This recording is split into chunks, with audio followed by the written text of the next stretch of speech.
Hello, good morning, good afternoon, and good evening. ICRC presents a new way to help families and caregivers master the challenges of caregiving. ICRC brings to you, the listener, a podcast that hopes to provide a form of audio respite for persons providing care and encouragement to their community and loved ones. This podcast is dedicated to providing its listeners encouragement, information to assist with caregiving, and perspectives on caregiving from employees of ICRC, members of the community, and other agencies who are also providing services and resources to caregivers and seniors. We bring to you episode 4 of the Inland Caregivers Corner.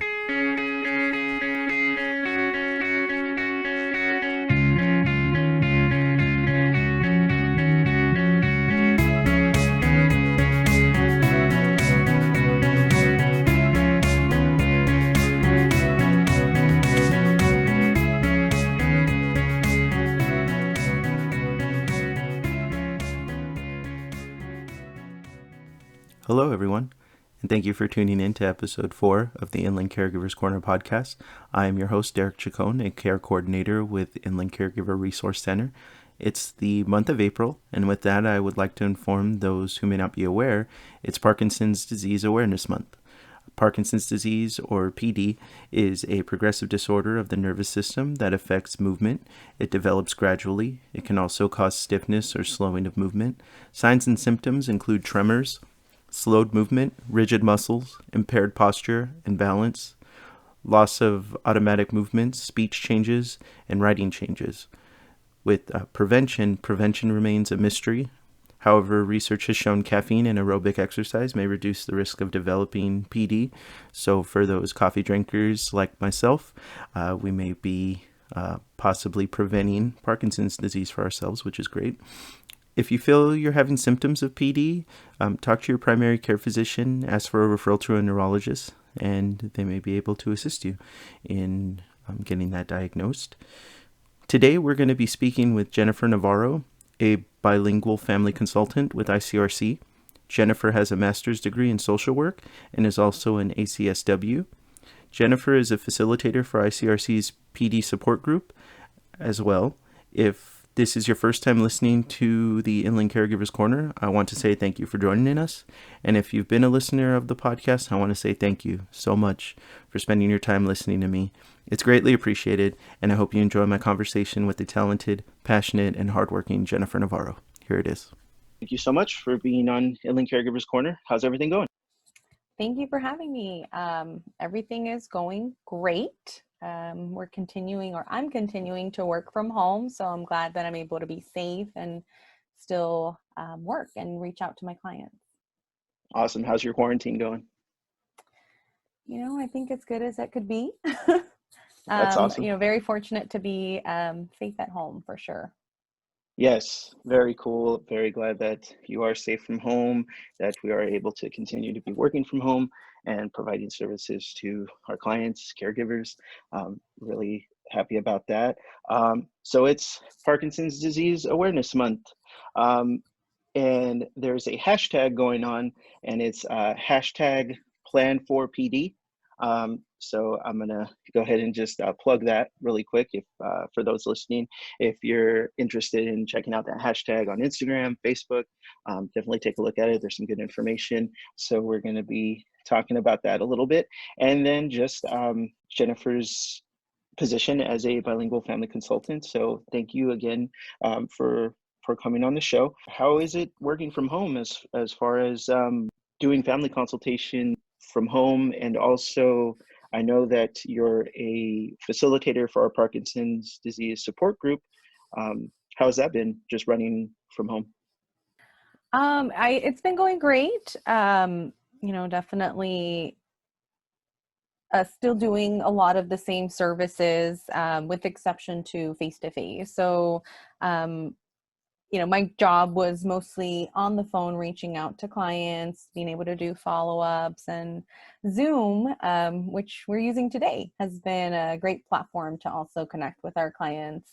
The Parkinson's support group, the Parkinson's disease awareness and caregiver support group. So it's a combo group that has both the individual who has Parkinson's disease and their care partners. And so that group, I think, if anything, we've had a little bit more opportunities to um, offer information and resources because um, it's sometimes very difficult to have presenters drive out to where we were having the group, which was originally in Victorville. So being on video, we've been able to Zoom people in, Zoom in other professionals. We've had a neurologist join us. We've had an occupational therapist join us recently. As well as being able to pull up other virtual programs and discuss it as a group. So um, in that aspect, it's, definitely been better. That's awesome. Yeah, the wave of technology. Had we not been able to use Zoom, I don't know if there would be a podcast or it would just be me talking for 20 minutes, which nobody wants to hear that. So, um, with with hearing about having neurologists and things like that, that's awesome. What type of information are they providing to members of the support group?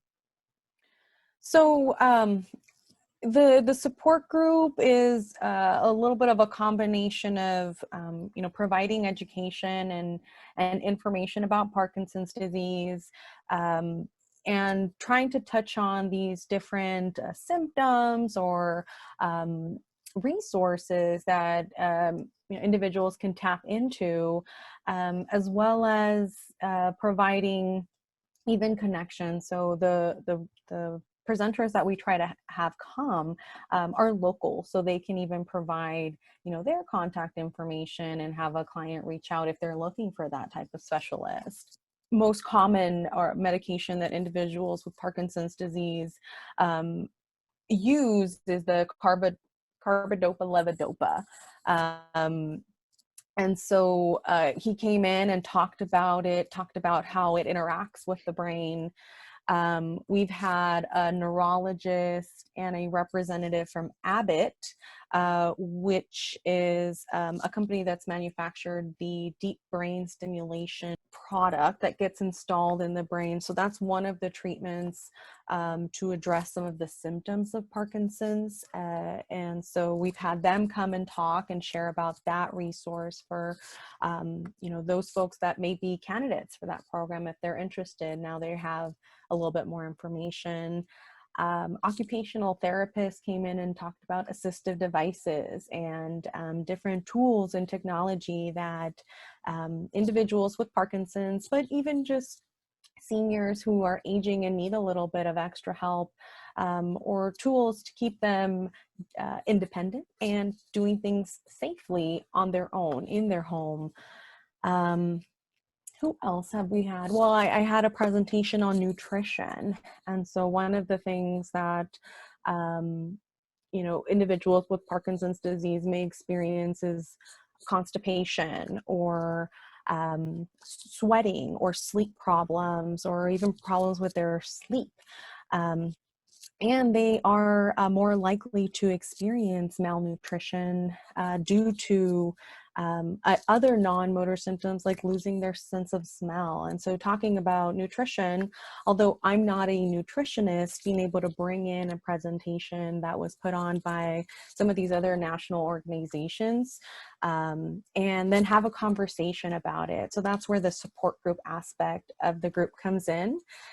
Because it allows the care partners, the individual with Parkinson's disease and their loved one who helps care for them, have a discussion about that. And, there's often that time of, I didn't realize that was related to Parkinson's, or that I had to deal with that. Or that I don't, right? And so even that little light bulb that goes off on, maybe I should talk to my doctor, or I should request a referral with this specialist to now continue building that care team. Yeah, it sounds like a lot of aha moments in the classes that also seem really education focused, which is great because if you don't know, how are you gonna be able to move forward? I really enjoy that you brought on a nutritionist, just because I feel nutrition is important, and anybody who is trying to become better or healthier, should have a good foundation on nutrition. So that's great. I mean, it sounds like a lot of professionals, a passion to come and educate people on Parkinson's disease. Just looking online right now, because of it being Parkinson's disease awareness, a lot of people are promoting that awareness that I didn't really notice or wasn't a focus for me. So I think that's great that you have a support group out there doing that. So how did you become involved in this support group? I started with ICRC as an intern, and as a eager student, I just wanted to get involved in anything that they were needing my help in. And so I started helping out the previous facilitator, and after my internship ended and I was able to continue working here at ICRC as an employee, I continued to just provide that support to the facilitator, Jeanette Wilson. She was previously our clinical supervisor, and just got to learn a lot about the disease through the clients, and then just doing my own research. And so it was, a little bit of volunteer, and then it was my assigned group. So I just kept that going. And since March of last year, we've gone virtual, and I've kept that group on my own. Oh, we also That's have awesome. Darlene. Excuse me. Sorry. Shout out to Miss Darlene. She is also co-facilitating with me, and she's very knowledgeable about community resources. So she's helped a lot with getting those presenters. Oh, awesome. Yeah, she's got a ton of connections. For those who who don't know who Darlene Merkler is, she was the guest on the second episode of the Inland Caregivers Corner. It was a great conversation. She's extremely knowledgeable and just an awesome person. So you should definitely, if you haven't listened to episode 2, go listen to it right after this one. No reason to have it in order, or if not, you're listen to it twice. That would be amazing. And so with facilitating, well, I want to go back to how you got started with ICRC. So with you said that it was an internship, and did you apply for it, or was this something that caught your attention and you're like, oh, I want to work there? How did that come about? So I did my master's in social work at Cal State San Bernardino, and Nice. very close to the ICRC office. So that was awesome to not have to travel very far. But I was, again, I was just assigned as an intern. I did a couple of interviews, and I had never worked with the older adult population, our seniors, and family caregiving. In my family, I have a couple of caregivers, and I myself help with caring for my grandmother and my partner's grandmother, who are still living on their own and want to maintain independence. And so it was something that wasn't foreign to me, but I never saw it as a practice of social work. So I had asked for something different, and I got that with ICRC. And so I did my internship my first year of grad school. And then after that year was completed, I was offered a position as an intake specialist. And so I was, answering the phones, completing the intakes, and referring clients to family consultation. And after a year of that and completing the graduate program, obtaining my master's degree, I was promoted to family consultation. And so now I'm one of the bilingual family consultants, and I'm also a therapist in our short-term counseling program, as well as all these other tasks that we get to do, like facilitate the Parkinson's disease awareness and caregiver support group. I also facilitate another caregiver support group in the afternoons, and teach classes when they are circulating, like powerful tools, controlling frustrations, and coming up, placement. So Awesome. a lot of That's hats. great. Yeah, tons. Sure, wear plenty of hats. That's great that you started out at the intern level and then moved up to gaining your master's and becoming a family consultant. That's awesome. It's kind of like you've seen the full circle of what ICRC has to provide. Was fortunate to have this opportunity and be able to work and go to school. Yeah, that's great. That's an awesome opportunity to be able to do that. And I hear a lot, that people come in to ICRC as interns and then end up being offered a position. And then they also, find a passion for social work and providing services to our clients and caregivers. As our listeners, who may be interested in gaining more knowledge on PD, or possibly even joining your support group, what is a meeting like when, well, especially virtually now, how does that compare to when you guys were meeting in person? How do they differ? So when we were meeting in person, we were meeting in Victorville. And so that limited the support group to folks who were in that area, the Victorville area. And so that was one limitation. So a difference now is that we have clients from other parts of not only the high desert, but the county. And so it's allowed clients who wouldn't be able to drive to the support group in the past, or it would be, a pretty far drive to get there, to join us. Of course, the socialization and the being able to have some coffee and a little pastry, because our group was meeting in the mornings. And we were actually meeting at the an assisted living, Sterling Inn, assisted living facility in Victorville.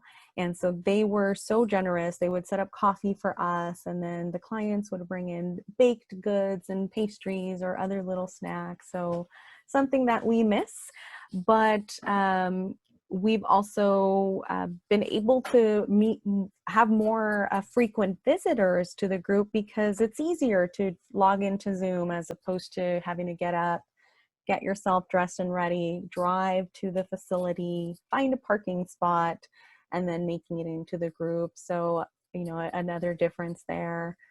And then in terms of the way that the group goes, it really just depends on the month.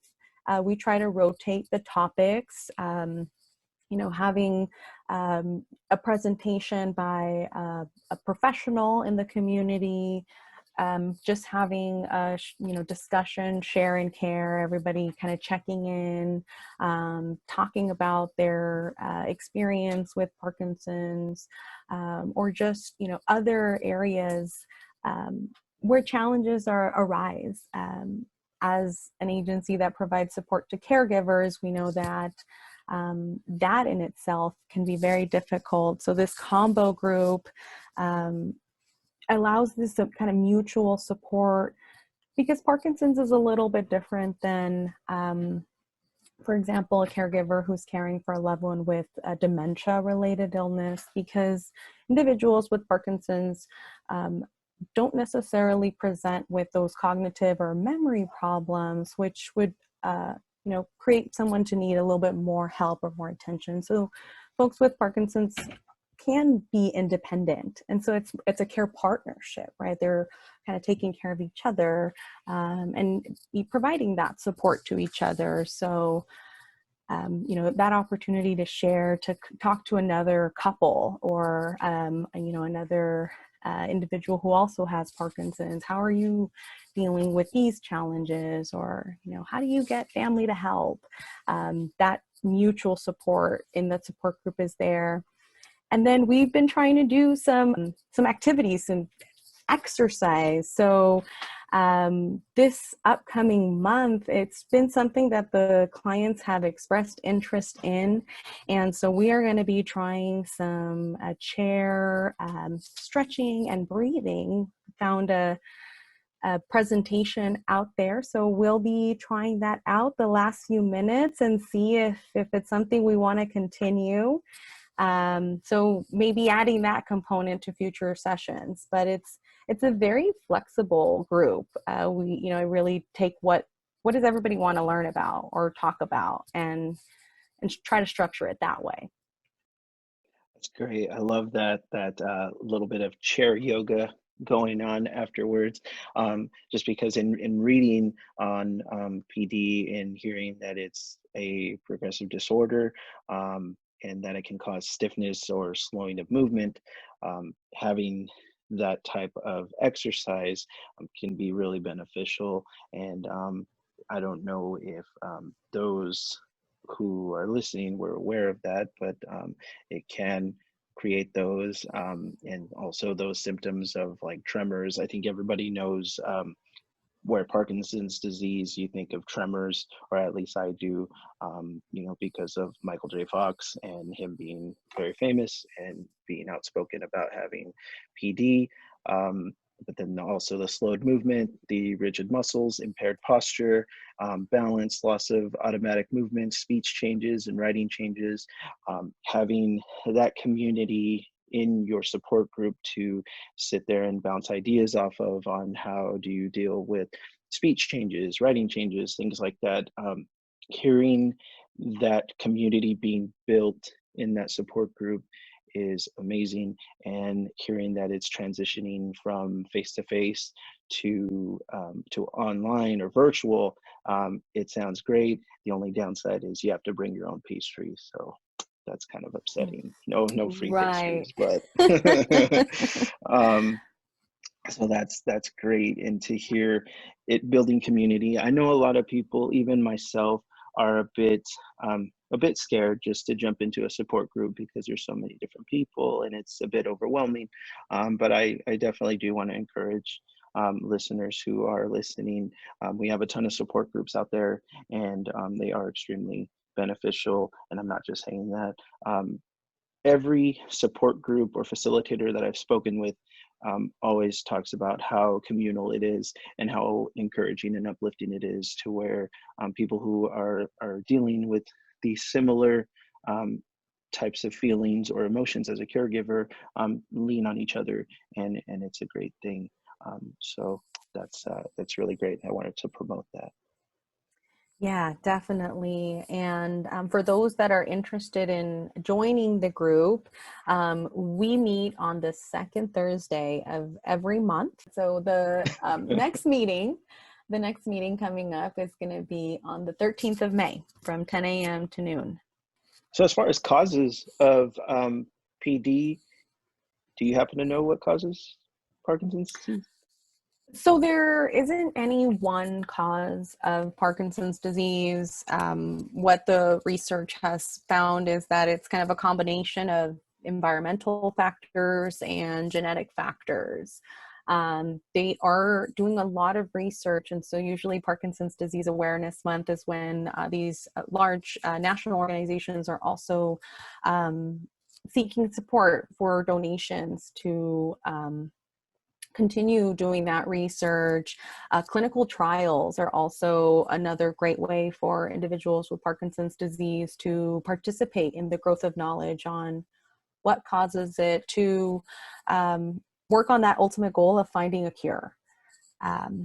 But that's where a lot of, these other wellness activities that we can do to take care of ourselves, like exercise, having a healthy, balanced diet, good nutrition, and then other preventative care, meeting with your doctor as soon as you are noticing these different things, especially those non-motor symptoms that are related to Parkinson's that a lot of folks aren't aware of, right? You mentioned the tremor or the shaking or the rigidity even, right? The slowing down, but those are all related to motor and mobility as opposed to those other non-motor symptoms. So I know that I just read, so caffeine would reduce the risk of PD. And I got super excited when anyone mentions caffeine because I'm an avid coffee drinker. I know you enjoy tea. So it was nice to see that. And I was like, cool, like on my way to prevention, which is nice.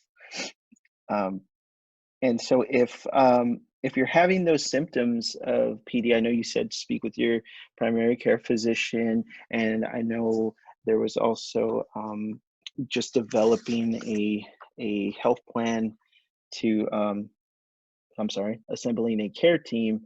to go ahead and provide physical and emotional support. So with that, what would you say would be the first step of developing that care team? Definitely, right, consulting with your primary care physician if there are any concerns or any symptoms that you're noticing or that you have questions about, and then asking for a referral to a a movement disorder specialist. And so that's going to be like a neurologist who specializes in Parkinson's disease or movement disorders. And then, from there is when they'll start doing the assessments, the evaluation to determine if it is Parkinson's disease or if it's something else. So one thing, Parkinson's disease is one type of the Parkinsonisms that are out there. So there are other movement disorders as well as other things that could be going on with the brain. So you do want to rule out any other health condition, and then from there, right, they would start talking about medication. So another person, a very important part of the care team is a pharmacist, right? Understanding what the medication is that you're taking, how much you should be taking it, side effects, and then a person that you can ask questions if you're unsure or if you're concerned about it. You may also be referred to a physical therapist, an occupational therapist, or a speech therapist, or speech pathologist. And so, those folks, those rehab services to maintain the functioning that you have now, and as well as being able to get those referrals for those assistive devices that I mentioned earlier, those tools to keep you safe.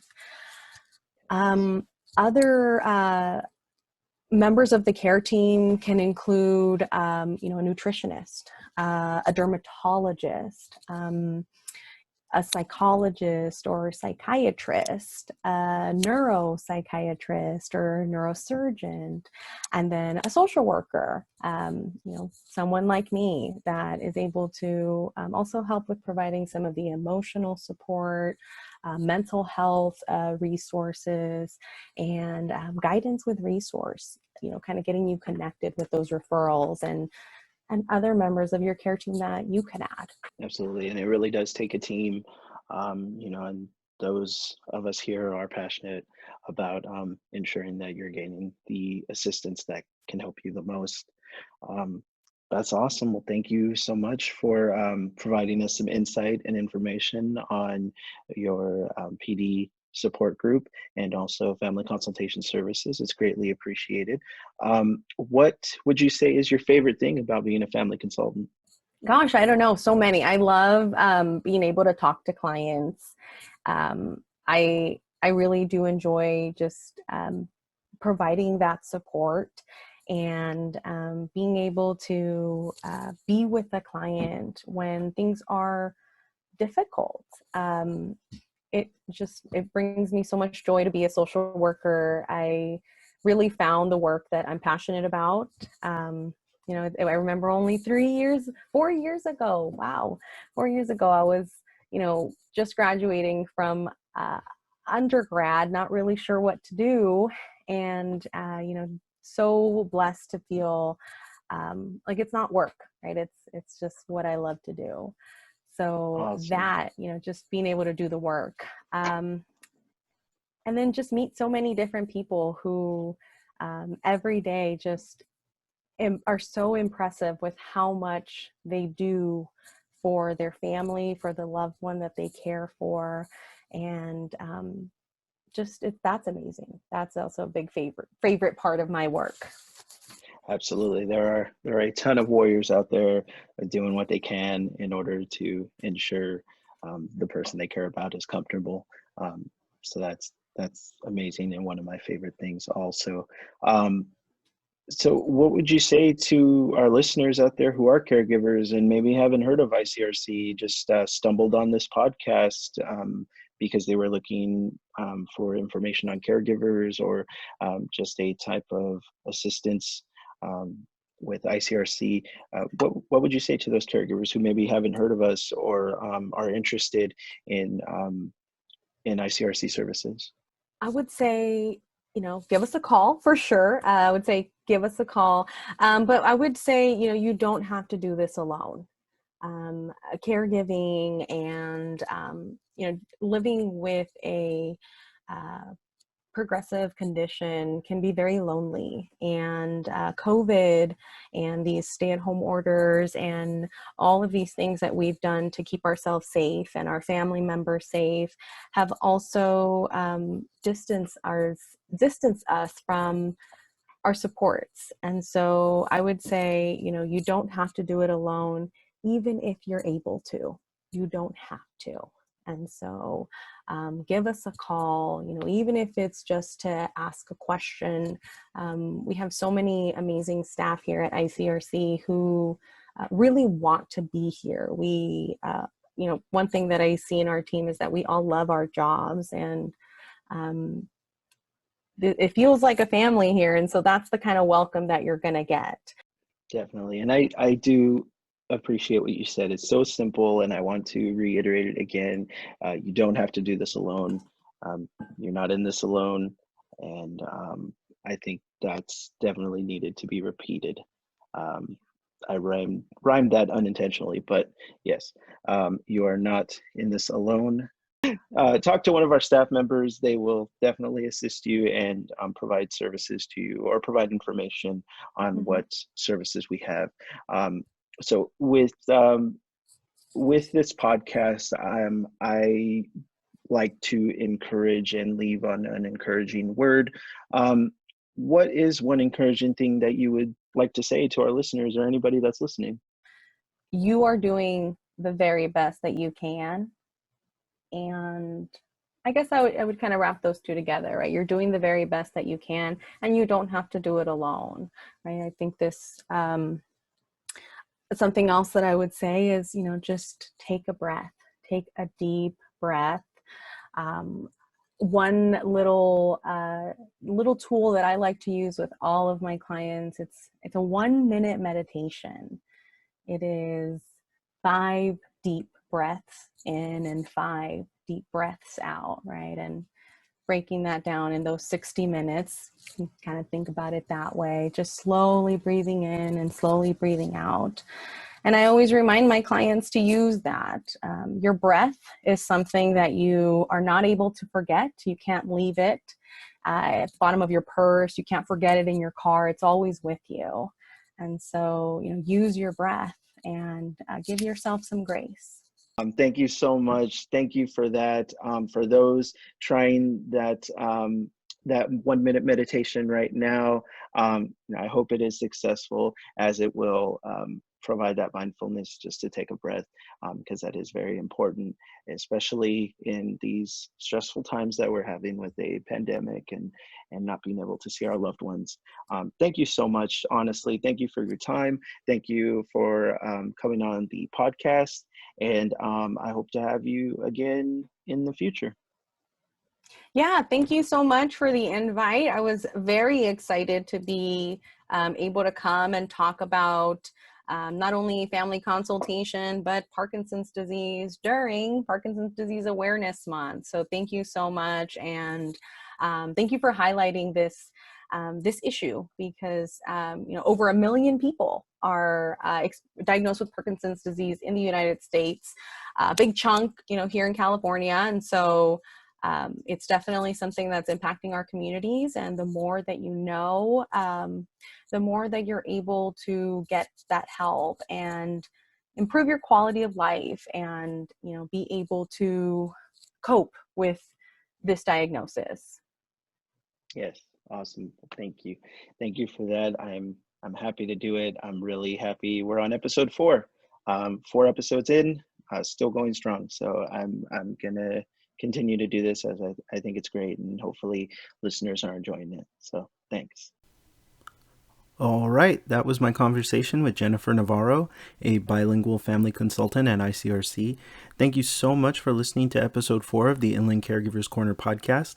I hope it was full of information that will assist you on your caregiving journey. If this is your first time listening to Inland Caregivers Corner, I want to thank you so much for your time, and I hope you'll join us again next month where we speak with another employee from ICRC and continue to provide information on services and resources that can benefit our listeners. Continue to spread awareness that April is Parkinson's Disease Awareness Month. If you have a need for more information on caregiving for someone with Parkinson's disease, please check out inlandcaregivers.org. Or if you, your neighbor, a friend, relative, or colleague are in need of resources with caregiving, please contact Inland Caregiver Resource Center at 800-675-6694. Add us on Facebook at facebook.com/ICRC1985. You can follow us on Instagram at Inland Caregiver. So that's at INLANDCAREGIVER. And of course, visit our beautiful new website at www.inlandcaregivers.org. Keep listening to Inland Caregivers Corner for information and resources as we continue to master the challenges of caregiving together. I'm Derek Chacon, and continue to care for yourself, your loved ones, and your community. Take care.